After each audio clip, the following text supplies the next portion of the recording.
Hey, thanks for joining me. Wolverine, he's been one of my most favorite characters for as long as I can remember. When I first started reading comics, I very quickly gravitated to this guy. I think a lot of us, Wolverine's popularity can't be understated. Whether you like him or not, or you liked him as a kid and then you felt like you got kind of overexposed and overdone, which I get. There's a certain amount of like a character is so popular they get worked over and worked over to death, and then you just don't care. And I can see that happening with Wolverine.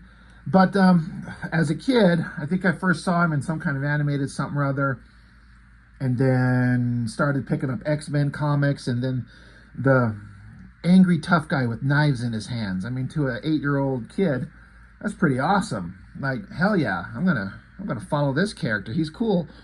And as time went on and the character kind of became more familiar to me, he just quickly became my favorite character in all of comics. And I still hold on to a lot of that. The problem is that they keep overdoing Wolverine's backstory so much, his history, his origin, that it just loses all interest. They make it so convoluted and so complicated and so ridiculous.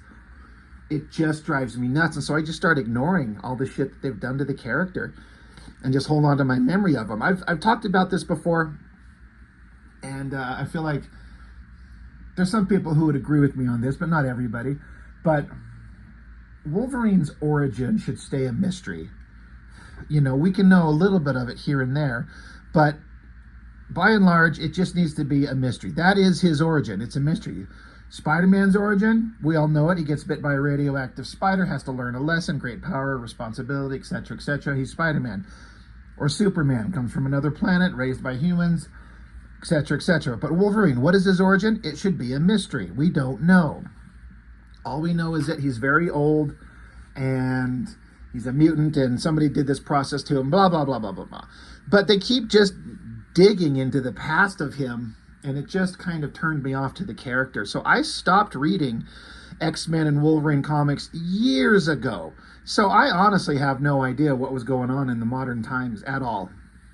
I'd see occasional books cross my path and just kind of look at them. Yeah, there's Wolverine. And man, speaking of today, I don't know what the hell's going on with them. They keep fucking with his claws. He's like golden claws with god powers or something. I don't fucking know anymore. But some years ago, I want to say this is maybe 10 years ago from the date of me recording this, they announced the death of Wolverine, and I just rolled my eyes. I'm like, fuck you. Ain't nobody dying. And what I mean by that is, yes, they will, quote, unquote, kill the character, but he's going to be back in short order. So it just completely fucking becomes irrelevant. Who cares? The death of Wolverine, he's not going to die. It's so stupid. But they got to hype it up and make it an event. I think that this was announced way in advance, like, hey, coming soon, the death of Wolverine. I feel like it would have had more impact as a story if they didn't tell us. They just did it. But this is like corporate world where you need to hype up the book and the story to get people excited to pick it up and want to, get big sales out of it, especially in an industry that's been dying for years. So I guess I get that point of it. It's fine.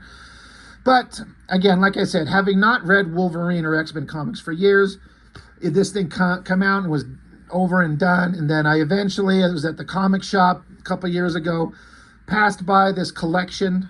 And I was like, well, I mean, if nothing else, Steve McNiven drew it, and he's really good. He did Old Man Logan, which is a great series, and we'll get into that one eventually. But I'm like, all right, let me read the story about the death of my favorite character. Let's see what they do. So let's get into it. Interesting design, the white, the red, death of Wolverine. Charles Soule, I'm not sure how you pronounce his name. Just another name I've heard, but if I've ever read anything he's done, I don't know about any of it except this book. Steve McNiven, penciler. Jay Leaston. It's funny because whenever I see that name, I just think, oh, he inks Greg Land all the time. Justin Ponser, incredible colorist. So good. Did he pass away? Or am I thinking of someone else? That sucks if that's true. But it's a 4-issue series of the death of Wolverine. So I guess chapter 1, The End. Which is, oh, that's clever. It's the first book and it says The End. So, not having read the previous stories leading up to this, I wasn't sure if this is something that is the tail end of a previous story. But, you know, for a good story to kind of hold up on its own, you shouldn't have to read or have seen the previous story. That's fine. I get it. You know, it helps kind of inform your opinion of everything if you've read the entire run. But we start out with Wolverine here, just sitting here, kind of like calmly, like post-battle, claws are out, blood on him, he's been beat to shit, just kind of staring off into the distance. And again, I love how it's silent. There's not the need for lots of words, just the visuals just tell the story. He gets up and kind of walks away from this cabin that's been blown open. Through the forest, there's some bodies hanging from trees. It's kind of an interesting, like, well, what the hell's going on? And again, I don't know if this was something that had to do with previous stories or whatever the case was, but now we get this pretty awesome shot, the back of Wolverine, hands down here, claws, and then a bunch of dead bodies in the forest. So, pretty ominous start. Again, Steve McNiven's a really good artist, like extremely good. And that Jay Leaston, God, I don't know how to pronounce his name. I feel like he's a really good inker. So, you know, art in this thing is always going to be pretty damn good. But, so that was like, this is now, this previous story says British Columbia now. But then we go back into, this is then the past. New York City, Baxter Building, home of the Fantastic Four. So this is one of those things where very prominent, popular Marvel characters are put together, but you don't ever really see these people interact. I was talking about, I recently did that Havoc Wolverine crossover book, the Meltdown series, and I was like, you don't usually see Wolverine and Havoc interacting a lot, but they're on the X-Men together, and so, you know, they're going to run into each other. But where do you ever really see Wolverine and Mr. Fantastic, Reed Richards, ever interact? But that, by its very nature, makes it interesting. What would these two people have to say to each other? And to the writer's credit, he wrote some interesting dialogue that I really was into. It's interesting to see, just take two very different people and put them in a room, and with the scenario that's going on, and see what happens. So Reed Richards says, they wouldn't call them miracles if they were easy, Logan. God help you if you ever get a serious concussion. The usual procedure calls for removal of a small section of the skull to relieve the pressure. But with this adamantium, and Wolverine says, I'll watch myself, Reed, so lay it out for me. And so Reed Richards just kind of stops and kind of quietly just sits here pondering how he's going to say this. So he says to Wolverine, all right, listen, you have lost your healing factor. And that's, to me, I didn't know that that was anything that had happened. So again, I presume that it's happened in previous issues. But Wolverine's healing factor, not working. So Reed says, the problem is that everything you do, your entire physical structure, is built around the fact that you can rapidly heal from almost any injury. Or you could. But you still have your strength, your speed, that's good. Otherwise, you wouldn't be able to move with this much metal inside you. But that's the only good news. Your bones are mildly radioactive from various exposures over the decades. Didn't you tell me once you were present at Nagasaki? And so it doesn't cut back to, the atom bomb going off in World War II. And that's a great, Wolverine's been around and he's seen a million things. How could things have affected him that the loss of his healing factor would now change his life? So it's really interesting to show the bomb going off and Wolverine's like, yeah. So Reed continues, yeah, well, you're a prime candidate for heavy metal-related leukemia. If you don't get endocarditis from all the bacteria you pull into yourself every time you use your claws. I can solve this for you. I can speak with Stark and Hank McCoy. We can. And then Wolverine breaks up, he interrupts him. He says, I've already seen him. You're the last genius on my list, Stretch. No offense. And Reed Richards says, none taken. We've never been close. But that doesn't mean I want to see you die. You're important, Logan. The things you've accomplished in your life, the world needs you. I can reactivate your healing factor. I know I can, but I need time. You have to stop fighting. Hole up somewhere. So, again, that's some interesting dialogue going on there. And again, it reveals character that I really like. Wolverine's like, I've already been to Iron Man. I've talked to Beast. Some of the smartest guys on the planet. They can't help me. That's why I'm here to see you. And Wolverine's kind of apologizing for, like, I know, Reed Richards, you're like the smartest guy on the planet, but you're the last one I came to because I don't really know you. And Reed Richards is like, I'm not offended. We don't really know each other. But Reed Richards acknowledges who Wolverine is and what he's done. And I like how Reed Richards, considering the genius shit that Reed Richards can make in the universe, it's one of those things where a character is almost like, well, if you've established he's this smart, there's certain problems that conceivably he should always be able to find an answer to. Reed Richards should solve every problem. And I like how he says, I can fix you. I know I can. I just have to research it and figure out how and why. And so Wolverine says, yeah, well, that's the problem. Because Reed Richards tells him, you need to rest and stay still and not fight.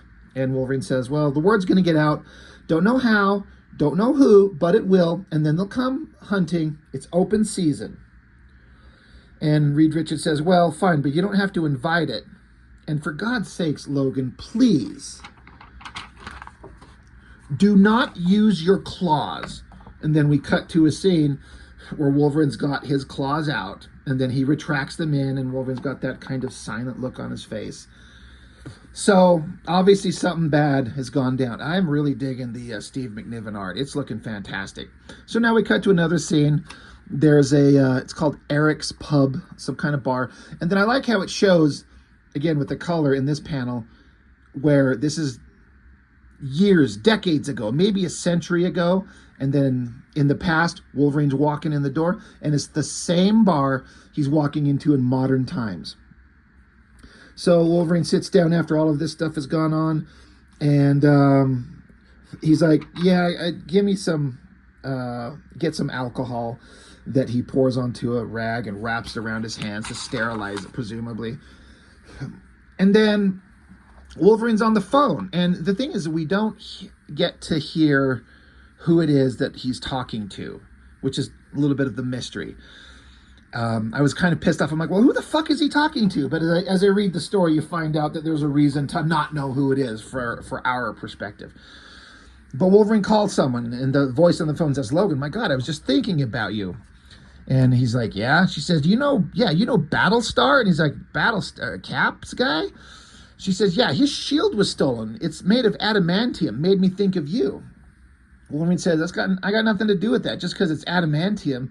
The voice on the phone says, I know, but look, Logan, it's okay for people to think about you. It's okay for people to care about you. I'm glad you called. No one's heard from you in ages. Are you all right? Where are you? And Wolverine just says, I'm good. I just needed to hear a friendly voice. And so the voice says, well, sure, but, and then Wolverine just hangs up. So he just wanted to hear a voice of whoever he spoke to, just because he needed to hear it. I like how he's holding this bottle. It's called Wein, W-E-I-N. Wayne, I don't know how you pronounce that last name. Wayne's Canadian whiskey. Len Wein, the guy who created Wolverine, right? But, so Wolverine puts the phone down, tells the barkeep, he's like, hey, man, just so you know, some people might be coming to look for me, and this might be the first place they check. And the bartender says, are they friends? He's like, probably not. So it shows the bar scene, Wolverine leaves, and then we see a couple of panels to imply some time has passed. Maybe the next day. This is people at night, lights are on, it's dark outside, and then the next day. And then the same bartender, you hear a voice off to the side, hello there, 4 beers, please. And the guy says, you want anything in particular? The voice says, doesn't really matter, long as it's American. And I know almost nothing about this fucking stupid character. Is it Nuke is his name? I don't know where he ever showed up originally. I don't know if I think I've read 1 or 2 things with him. I never cared for this character. I don't get the point of him. I get the feeling that he's not very popular. But anyway, bartender goes under the bar and kind of grabs a shotgun. And the Nuke's like, hey, no need for that. And the bartender says, let's hope so. That's 16 for the beer, pal. So Nuke throws down a whole bunch of cash. And bartender's like, what's that for? Nuke breaks the gun and says, we're looking for someone. Short, mean son of a bitch, calls himself Logan. We know he was in this town, and this is his kind of place. You've seen him? And bartender says, yeah, I've seen him, but he's gone. He said you'd come by. You're actually running late. Basically Nuke says, what do you know? And the bartender gives a note. Wolverine gave the bartender a note to give to anyone who comes looking for him. And it's a map on an island that says, come on then, you coward. So Wolverine's like, I'm here. Whoever's looking for me, let's go. So that's awesome. So we cut to Nuke and his boys, whoever these guys are with them. They're on a boat traveling towards this island. They see a boat over there, so they send one guy out in a little single boat to get up there to check things out. The guy gets there, the boat that's presumably Wolverine's, and that thing blows up. Nuke's like, well, yep, well, he's out there. And then the guy's boat, Nuke's boat, starts rocking side to side itself. I'm like, what the fuck? Is that Wolverine? He's underwater. Wolverine can be underwater and rock a boat side to side. Felt a little out of... Like, Wolverine's strong, but he's not that strong. What does he brace himself up? Like, whatever, it's a comic book. But yeah, Wolverine comes up out of the water.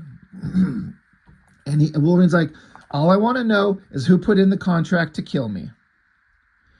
And Nuke, they go after each other. Nuke grabs him, throws him around, sends Wolverine smashing into some rocks. Nuke saying, it's a huge payday. The word's out. Everyone's after you. And he's like, I want this score. I'm going to be knee-deep in candy and kitty until my dying day. Hell yeah. If I get rich, I'm going to be just nothing but coke and whores, personally. But Wolverine, after he got flung and slammed into the rocks, he's just lying there. And Nuke's like, you better not be dead. Are you faking it? What are you doing? Come on, get up off your ass. But Wolverine finally gets up. Love this shot. Great anatomy in this panel going on there. Wolverine headbutts him multiple times, over and over, just bashing his skull in. And when you got a head full of unbreakable metal, that'll kill almost anybody. So Nuke's knocked down, and Wolverine just reasserts, who the fuck wants me dead? I need to know. I want to know. So just tell me. And Wolverine also tells him, I'm gonna let you go, but just so you can tell everyone else out there, if anyone else comes after me, they'll die. You're the last person I let walk away, so you can give that message out there. I will kill everyone who comes after me, Wolverine says. Now, who? Who did it? And basically he reveals that it's Viper. We all know that character, and for some reason she's got Sabretooth in chains. Again, I don't know what was going on with these characters. I don't know how Sabretooth ends up in that position, but that's issue 1. So, pretty good setup. Wolverine's dying. Interesting conversation with the leader of the Fantastic Four, and his first fight. So that's issue 1. And he has to fight basically a nobody. Who cares about that Nuke character? But issue 2, Poison. So, Madripoor, great shot. I've always liked Madripoor, this fictional city of, it's like everything cool about every city. Everything you've ever wanted to find is there. It's on the dock, so you can have water scenes. It's a giant city. It's right near mountains, so you can have forest scenes. It's just a magical city that can do anything. But a bunch of villainous scumballs show up to this Lowtown place. I think this is the Princess Bar, the one that's been established in Wolverine lore. But they show up, and it's not extremely obvious at all. But this is Wolverine. He's got his hair pulled back. He's got a beard on. couple of hot little slutty girls on his arms, because why not, right? But he's like, yeah, come in, have a seat. And basically, Wolverine's saying he's trying to get an audience with Viper. I want to see her. And he's basically told everyone, I've got something that she'll be very interested in having. And so the lackey from Viper's organization is like, well, what do you got? I heard what you have. Let me see. So what does Wolverine have? Frickin' Iron Man mask. And Wolverine says, that's a Mark 9, the only version more recent than this live on Tony Stark's head. So that's a good piece of technology to have that bad guys would want. So the bad guy, he's like, can I try it out? Because it'd be very easy to fake something like this. Wolverine's like, go ahead, try it. You tell me. So, pointless thug guy to test it out, puts it on, then looks out into the audience of people out there in the bar. And like an Iron Man mask, it identifies who's got weapons, where, and who they are, and kind of gives like a, description of important tactical information. So, good stuff. Seems legit. So Wolverine gets his audience with Viper. And Viper's pissed off because she tells the bad guy that, works for her. She's like, you are so stupid. Don't you know who this is? He's worth 1,000 times more than that damn helmet. And the guy doesn't realize that this is Wolverine. And Wolverine's like, yeah, sorry about that. Viper and I used to have a history. We were even married. Used to be married. Ain't that right? Gorgeous. So Viper, of course, just take him. So we get an awesome kind of like double page spread, 24 panel, silent fight where Wolverine takes on all these guys. And he goes out of his way, as established, to not use his frickin' claws. But against just regular human warriors, Wolverine's going to kick all their asses. So takes them all out.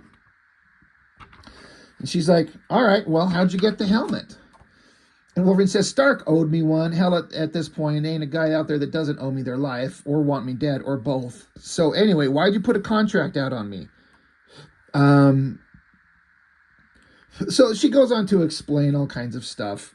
But, Wolverine's like, well, why? Okay, so you didn't put the contract out on me. You're just trying to get it.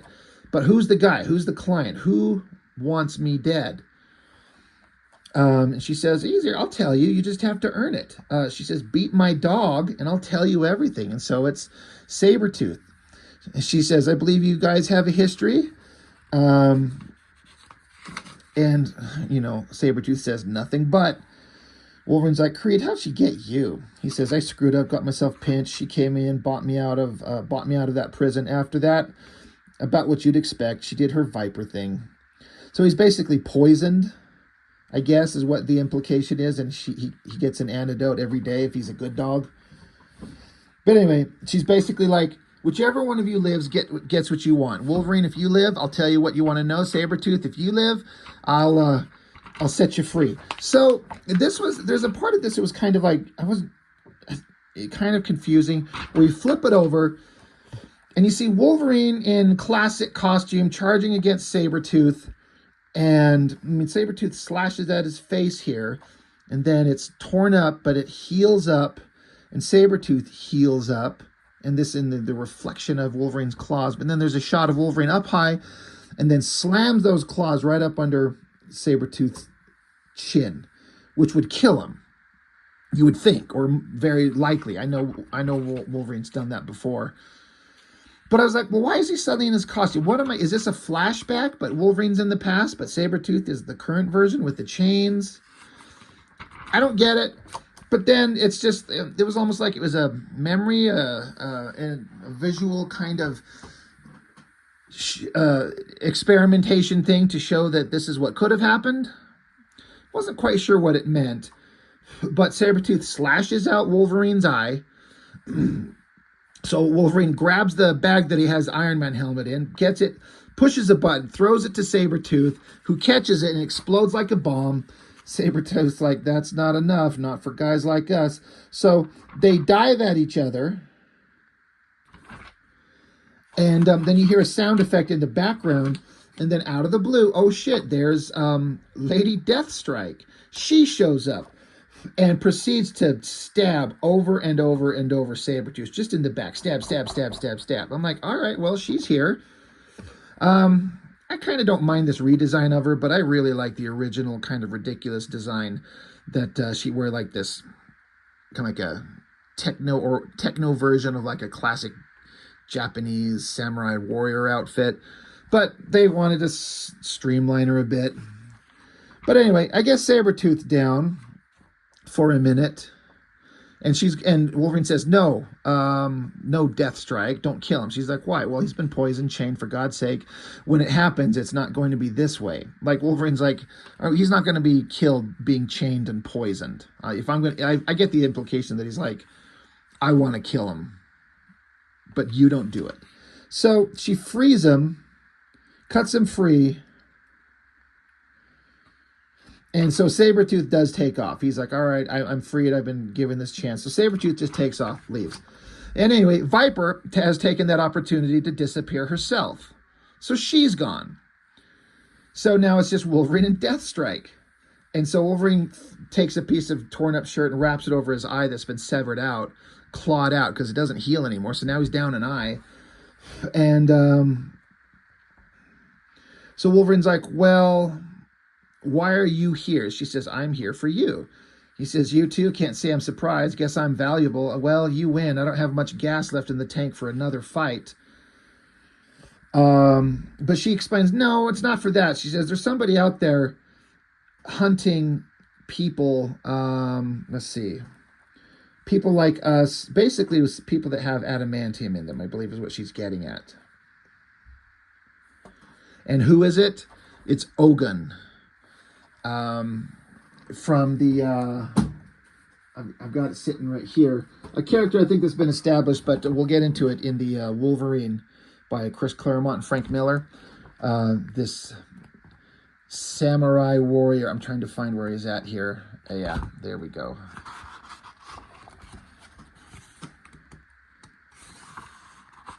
Or am I thinking of this is Shingen. Is this two different guys? I gotta get caught up on my Wolverine history. There's so damn much. Well, you guys can correct me if I'm wrong. Maybe I was mistaken that. I've heard of Ogun. I know the character Ogun. He's like is he a mutant or just a magician thing? Lord Ogun. Anyway, she came here to get Wolverine to get some help, but she also finds out, like, you're not healing? And he's like, yeah, I'm not healing. She's like, oh, shit, well, you're defective. You can't help me. Well, she's like, well, since you're useless, I guess I don't need your help, so now I'm going to kill you. But then right there at the last moment, Kitty Pryde shows up, sticks her hand through her chest, and Wolverine's like, well, hello, Kitty. So she showed up. Kitty Pryde, you know, one of the closest friends of Wolverine. So, end of issue 2. Book 3, Seppuku. I mean, that's where the honorable way to kill yourself, to maintain honor. I don't know, with Kitty and what's her name, Deathstrike and Viper. I don't know. It's a good thing it doesn't say Bukkake. That would be a whole other story. But yeah, she's got her hand through her body there. And basically, it's like, you know what happens, because we all know Kitty Pryde. She can become intangible, pass through objects. And it's like, if I got my hand right through your heart and I solidify, you know what's going to happen. So don't do it. And Deathstrike's like, you're no killer. So Deathstrike does a flip top, like a jump flick up and over and around to get free.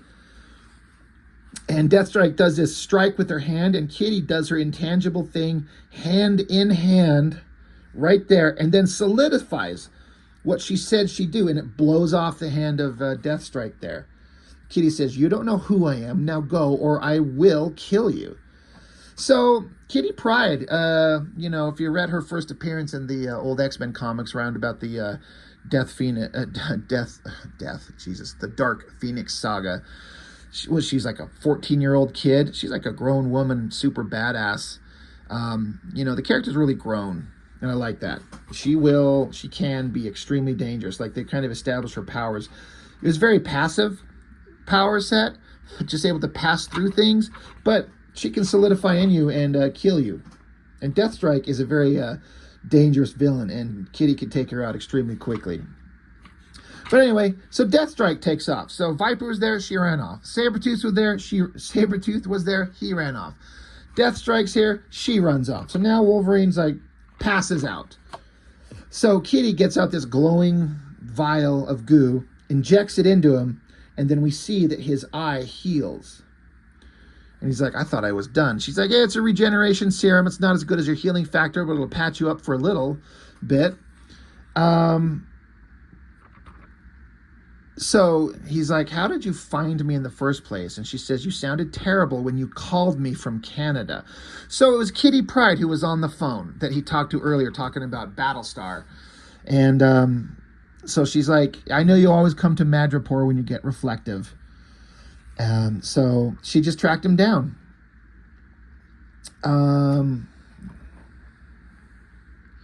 So basically Wolverine's like, yeah, there's a contract out on me. Viper was part of it. Ogun too, it sounds like. He's got it, and Ogun doesn't work cheap. He's got to be near the top of the food chain. Like, they're just tracking down who's got the contract out on Wolverine. So Kitty's like, great, so let's go find us an evil ninja ghost. And she says, yeah, I've got history with Ogun too, in case you've forgotten. And besides, I love Japan. So we get this shot of Wolverine and Kitty just relaxing in this Japanese garden. And that's a pretty good shot. I'm sure that McNiven, I would have to guess this is probably a real place. And McNiven just found some reference and stuck the characters there. And I think it looks great. It's a good drawing. But so now we get a lot of conversation back and forth between Wolverine and Kitty. And if Wolverine is, as it said, coming to the end of his life, this is one of the characters he would sit down with, I feel like, and have a real heart-to-heart. He's not going to sit down with Cyclops. Maybe Jean Grey. I don't know. But this is definitely a good choice of a character to sit down and have a conversation with. So Wolverine says here, you know, he's talking about how there's this contract out on him and people are out to get him. Everyone. And Wolverine says, I wonder if it'll ever stop. Just one fight after another, tearing me apart in slow motion. And he says, you won't always be here with some magic potion either, Kitty, or McCoy, or Reed, or Tony.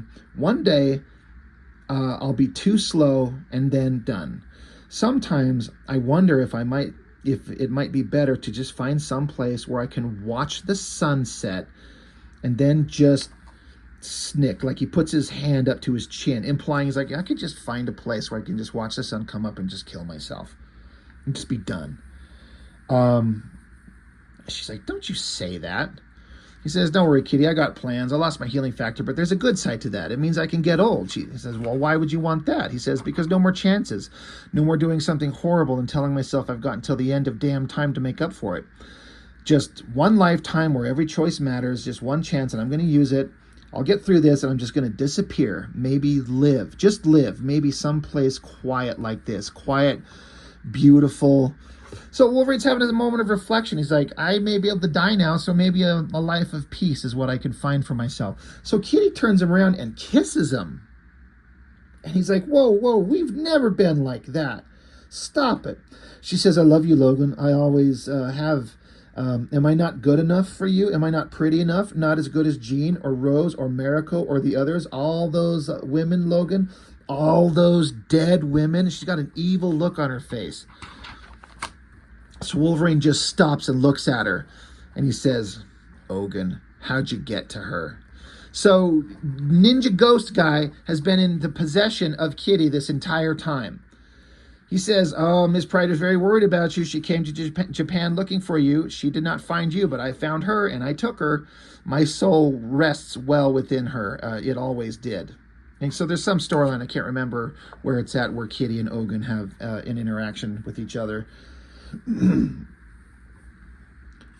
But so Ogun's like, I want you to come with me. And And so fight ensues. So now Wolverine has to fight the body of Kitty Pryde, but the fighting ability of Ogun. And this is an interesting part. Again, it's visually just so good. But she kicks Wolverine back into some, I guess it's a museum in this place that they're hanging out. Is there an established building? I guess there is. But inside here is classical, like, Japanese samurai armor and swords. So I guess there's enough time for Wolverine to put the armor on and get the swords out before Ogun shows up. The Wolverine's put the armor on. It looks cool, and it keeps Wolverine from having to use his claws, but that shit takes a minute to put on. So, whatever. So now there's a sword fight. The battle goes on pretty good. Good fighting. But it's established that Kitty Pryde's spirit, her soul, is fighting Ogun. And so now he's fighting Wolverine physically and fighting Kitty inside. And eventually, Kitty threatens to kill herself. Like, I guess she takes her hand and is going to phase through herself. Like, if you don't get out of my body, I'll kill us both. I'll not be used this way. But then, yeah.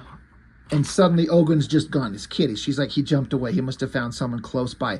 Go after him, Logan. Get him. And she's like, yeah, don't worry about me. Just go. He says, I heard a name while he was in my head. I know who's doing all of this. Who's after you? Deathstrike, the whole thing. Abraham Cornelius. Does that name mean anything to you? And Wolverine just stops in his tracks like, oh, shit. He's like, too much. So she's like, well, go find him. He's out there somewhere. His spirit jumped to another body. He's getting away. So just real quick, Abraham Cornelius, isn't that the guy, the scientist guy from the Barry Windsor Smith Weapon X storyline, the bald scientist guy that did the whole Weapon X program in the first place, which is a connection to Wolverine's past. So Wolverine goes out, looks, sees the guy running through a crowd. So Wolverine chases after him, go inside a building. It's dark. Finds some, something smelting, hot, burning. And Wolverine's like, come out, Ogun. I know you're here. I can hear you. He looks down in here. He's like, my God, Cyber. And I was like, Cyber from what Marvel Comics presents, the Sam Keith issues where they introduced this guy, some big, muscly, monstrous guy whose skin is coated in adamantium, making Wolverine's claws kind of useless. I have all those books. We'll definitely get into those. I thought this guy was killed years ago because he was kind of like an interesting one-off, but I think he was ultimately kind of seemed to be, by the fans, it seemed to me like he's just another angry bad guy with adamantium and like claws on the tips of his fingers that were poisoned. But here he is, and he's being dissolved. Something. Ogun says he put up an admirable fight, not an easy kill. Even now, the acid works slowly, strong in life and death. Wolverine says bastard deserved this and more, I'd say. But tell me why right now, or I'll take that mask right off you and drop it in here. That's what you deserve. Tell me about Cornelius. Ogun says, Ms. Pryde was poking around where she does not belong, it seems. Cornelius has become something of a collector. Cyber's skin, certain swords, a statue of the Hulk. He is paying enormous sums for these items. And as they say, it is a seller's market. And Deathstrike and me, all that stuff. He wants adamantium. That's why he put out a contract on me. He wants my skeleton. Ogun says, well, no, or at least not right away. He's killed hundreds and will kill thousands more, but not you. My instructions were very clear. You are to be brought in alive. Wolverine's like, well, brought where? And it says his facility in the American desert in Nevada, in the great emptiness, in a place called Paradise Valley. So now Wolverine knows who it is and why. This guy wants adamantium, but he doesn't want Wolverine killed. He wants Wolverine alive. Why? Who knows? So Ogun says, all right, you've got this information. And Ogun says, I don't really want to fight, though. My spirit is weak. My fight with Ms. Pryde took an enormous toll. So my question, will you just leave this place? If you do, I pledge on my honor that I will abandon this vessel unharmed and find another, one more suited to my needs, one who welcomes my presence. I will no longer hunt you. But I also swear that if you do not go, I will kill this man. He is nothing to me. Wolverine says, damn you. Ogun says, you know as well as I, Logan, I am already damned. But here's another incentive. They are yours if you will only go. And it's more of those vials of healing serum that Kitty gave him. So I kind of appreciated the story here where Ogun's like, look, I'm weak. I give you my word on my honor. I will leave the body and let it live. You just got to go. And if not, I will kill this guy. And I'll also throw in these vials to help you heal. Wolverine says, keep him. I'm done living forever. Tell Cornelius something for me. Make sure he knows I'm coming. And so it ends issue 3 with a close-up on the face of that scientist guy, the glasses, the beard, and he's clearly working on something. There's like a face that's being welded together. So that was book 3. Book 4, we get an image of a skeleton holding Wolverine's naked-ass bloody body, and it's called History. Well, what happened? So Wolverine, he was told to go out to this place, this desert. So we got a close-up of his face in a Jeep. Another great landscape shot, Paradise Valley, Nevada. Wolverine shows up, and it took me a minute looking at this to realize what I was looking at, but I like it. Wolverine took, if you see in this panel right here, because he jumps in here and he just starts attacking the soldiers. I don't know if he's killing, yeah, it looks like he's killing them all, but he's got claws. And he's just shredding them. And he gets a security card, opens a door, looks inside. But if you look at his claws, if you know what rebar is and how it works and what it looks like, this freaking rebar that he's taken strapped to his hands and filed them down to points so he could fight with the weapons he's used to, claws on the ends of his hands, but not use his own claws because, you know, we've established that that's not good for him. So that's interesting, and I like the attention to detail, rebar, because I work at Home Depot and I handle this shit all the time, so it's that ribbed kind of construction metal. Really neat. But Wolverine looks in here and it does this color fade to imply the past. And this is the Weapon X program. Wolverine in the jar of liquid, the lab assistant girl with short hair, and then the scientist guy with the beard and the glasses in the background. And then Wolverine, just when he was had the metal infused into his body. So we see this where it's Wolverine looking down into this room, and it's a color change to show in the past. But then it cuts to what it looks like now. There's the same scientist guy and a couple more bodies being worked on. And Cornelius says, finally. Now, maybe this isn't. No, it is. It's the bald guy. Right. He's got some just receding hairline. Anyway, he's behind this glass wall, and Cornelius says, Ogun said you'd be coming. I appreciate that very much. It saves me an enormous amount of money. Wolverine wants to know what he's doing, and Cornelius says, I'm getting it right. I'm taking everything I've learned in my life, all of my failures, and I'm getting it right. So he's building more Weapon X type super soldiers. And Cornelius continues, I deserve to be known for something other than helping make a killer unkillable. So that's interesting. Wolverine's like, well, who are they? He's like, they're my last great hope, my latest great hope, the best I can find. He says, you wouldn't believe how difficult it has been to find suitable subjects, athletes, military personnel. My agents have brought me fodder from all over the world. Wolverine's like, well, how many people have you done this to or tried this on? He's like, as many as I need, Logan, as many as I have to, hundreds. It's been years.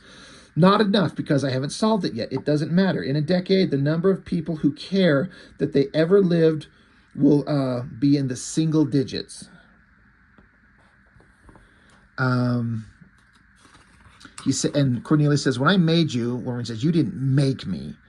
Cornelius says, when I gave you the adamantium skeleton, made your claws unbreakable, I kept up with what you've been doing, Mr. Logan. You think you would ever become a superhero without me? Brightly colored costumes, all that pageantry. You don't belong in bright colors. They do. So basically, he's like, he doesn't like what Wolverine turned into, but he's going to make some super soldier superheroes, trying to do some good in the world, and he doesn't care how many people he has to kill to get them to that part, get them to that level. I'll kill a bunch of people to make the perfect soldier.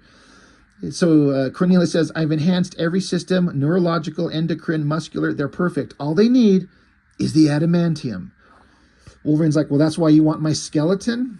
Cornelius says, no, I have enough of the alloy. Not easy to find, crushingly expensive, and I've gathered an adequate amount, even cracked the method to smelt it. But as you know, the process to bond the metal to a person is invasive.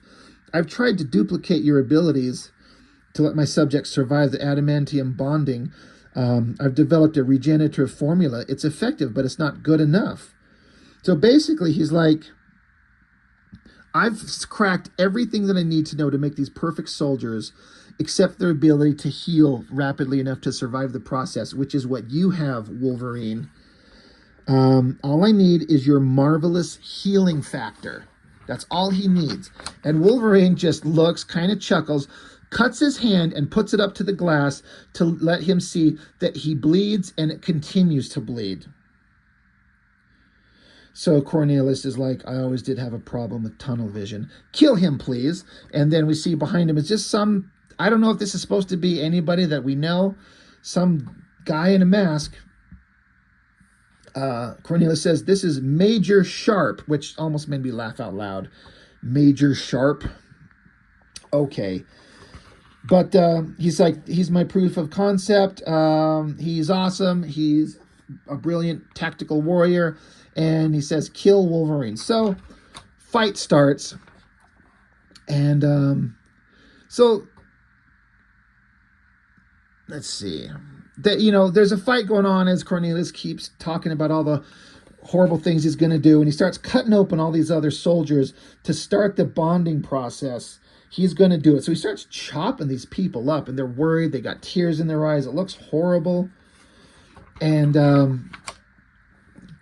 so Wolverine's kind of stopped. He got the shit beat out of him. But then so this new soldier punches at it, but Wolverine ducks. It shatters the glass and gives him access to Cornelius. So Wolverine punches out the new soldier guy, knocks him down, and Wolverine turns to Cornelius and tells him to turn the machines off, to stop this process. And Cornelius says no and pushes a button to start the adamantium bonding process. So there's this big tube of adamantium, which we've seen in a page before, all this liquid adamantium that he's about to inject into all these people. Wolverine's just like, no, God damn it, no. So he rips off the bandages on his arms, pops his claws out, walks over to the machine before the adamantium gets to the people, and he just slices it open, and it just spews. It would have to be molten hot adamantium, just burning hot liquid metal onto Wolverine, just pours out onto him. And so now he's coated head to toe completely. So Wolverine gets up, gets the regenerative syrup, goes up and sticks every one of these 3 people to let them heal from the wounds they just suffered from this process, and then stumbles out. Cornelius is running out to the roof, helicopter. He's got a shard of glass in his guts from when the guy broke the glass and the glass shattered, went into his guts. He's falling to the ground, and the pilot's like, holy shit, wait, what the hell? What is this? What the hell? Cornelius is like, we gotta go. And there's Wolverine, covered in the molten adamantium, coming up for the guy. The helicopter pilot just runs away. And so Cornelius says, at least I tried. I tried to make something, tried to change the world. What did you ever do but kill people? What did you ever do? And he keeps screaming, what did you ever? And so we get this shot of some of the moments in Wolverine's life where he's like peak Wolverine in his outfit, facing hand ninjas, ready to fight, with a smile on his face. When he was Patch in Madripoor, when he's making out with presumably Jean Grey, looks like red hair, when he was a soldier in a war, when he's a teacher at the school, when he married or was going to marry the one true love of his life, Mariko Yashida. All the things he's done in his life. So he just kind of stumbles over to the edge of this facility that they're on. He hunkers down, kind of grunts. And if you know, it's adamantium. Once it cools, it's rock solid, it's unbreakable, and he's covered head to toe in this shit. But, Dr. Cornelius says, what did you ever do with your life? And we see all these scenes of everything he's done in the at least century he's been alive. And it just, Wolverine's thoughts, he says, enough. Like, what has he done? He's done enough. And then, as Wolverine said earlier, he just wants to find some place to find a beautiful sunset, to sit down and look at it. And the story ends right there. Wolverine on his knees, coated in adamantium, and he's dead. And that's it. So, ultimately, I was kind of like happy and not. Well told, beautifully drawn, you know, connecting to several points of Wolverine's history. But I was kind of surprised. I'm like, well, he didn't really do much. He just starts out, there's a contract on his head, and he fights a few people. And doesn't have too many fights, and then runs into Ogun, who tells him where to go. So then he drives out to the desert, runs into the guy that started the program, gets coated in adamantium, and then sits down and dies. I like that it's not... I guess I was kind of like, I guess I expected something bigger and more epic and more dramatic, but I also will often talk about...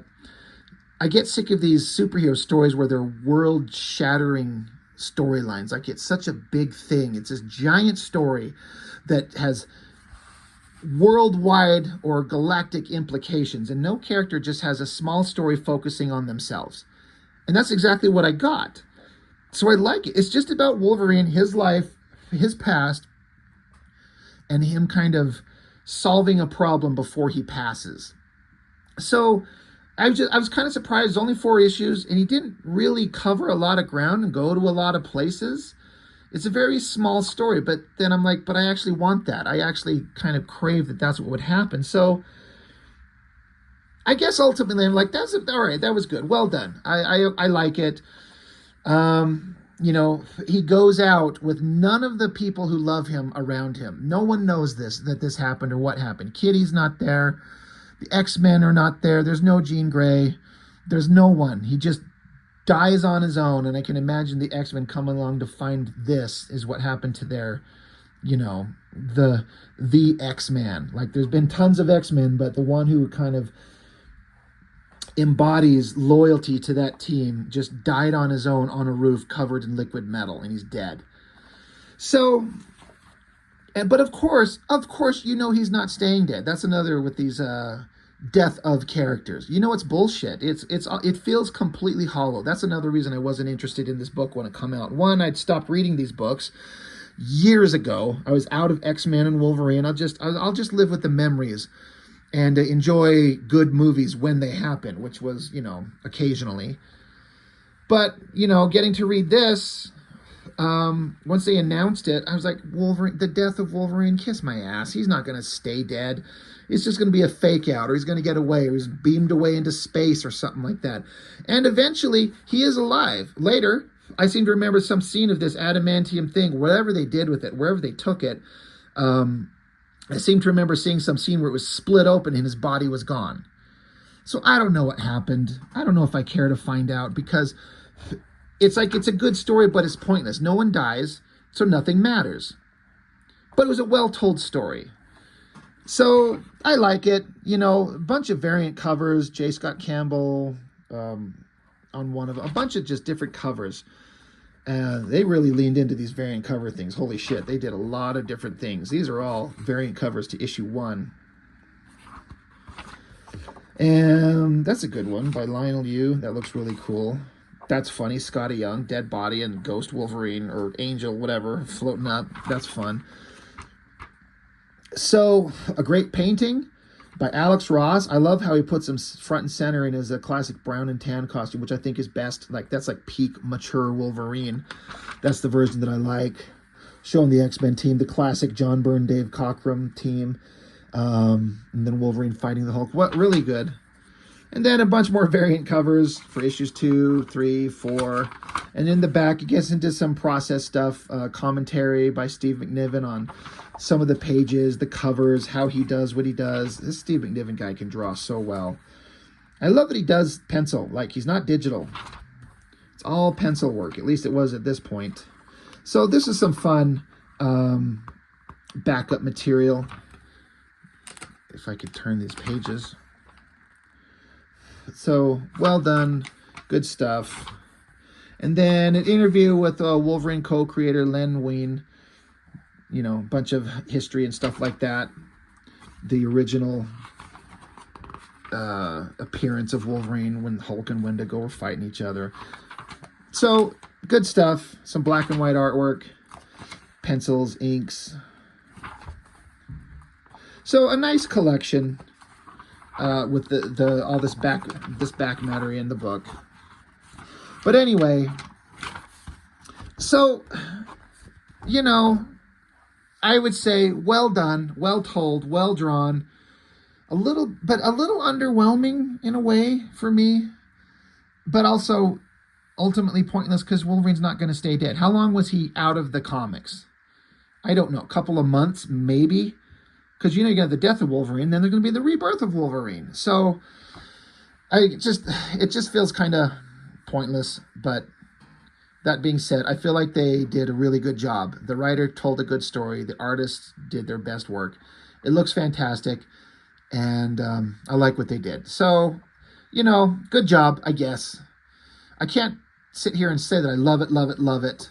But I certainly don't hate it at all. It's well done, but pointless. So, I don't know. Tell me what you think. What's your history with Wolverine? What do you like about the character? What do you think about this story? That's all I've got for now. So thanks for sticking with me for an hour as we went over this. And I appreciate it. I'll see you next time. Bye.